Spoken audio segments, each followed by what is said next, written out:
Pang mangaral, doon, magkaroon tayo ng papel na tumulong at mangaral sa ikauunlad ng Panginoon. Pero kung wala kang papel, wala kang authority na nanggaling sa binigyan ng kapangyarihan ng Panginoon, ay wala kang karapatan. Kaya nga, sumunod tayo sa kutusan at kalooban ng Diyos upang ang Diyos ay maging maligaya sa pagtingin sa bawat isa sa atin. Ayun. Maganda. Talagang variety reflections, pero nanduduno yung isang at isang direksyon.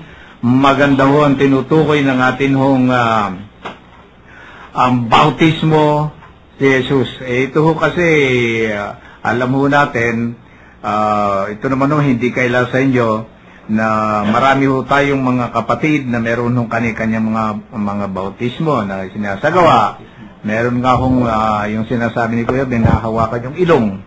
Tapos ilulubog ka pa alikod. Ilulubog. Tapos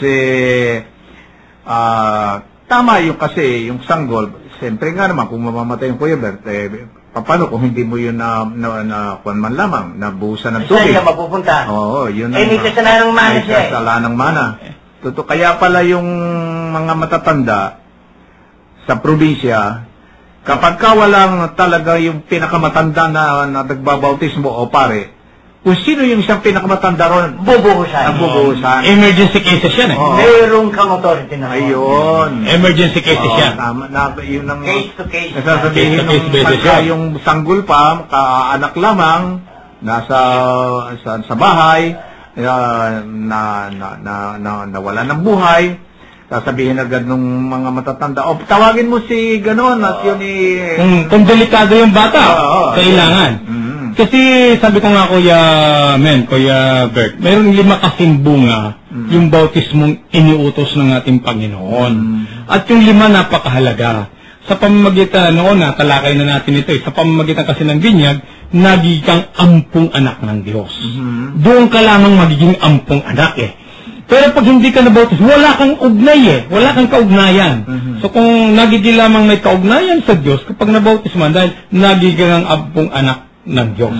Kung nagiging kang ampung anak ng Diyos, tiyak magiging ang kapatid ni Kristo. Amen. Maging bahagi ka ng katawang mistiko ni Kristo.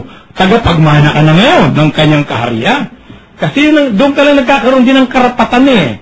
Kaya ang dami, kaya lang pag ito'y piniliwanag natin, doon lamang sa isang anong ito masyadong mauubos yung oras natin para lamang salakayin ang kabuuan ng bautismo. Pero at least mga giliw namin tagapakinig, siguro ho naman doon sa tatlong napakinggan ho ninyo na nagbigay sa amin dito ay variety ho yan, ay kanya ho nilulundo, pero yun ang direksyon ng tinutungo ho ng message ho dito sa bautismo ni Jesus ay isa ho, nagkakatugma ho sila sa dulo nang may kaugnayan ho doon sa bautismo.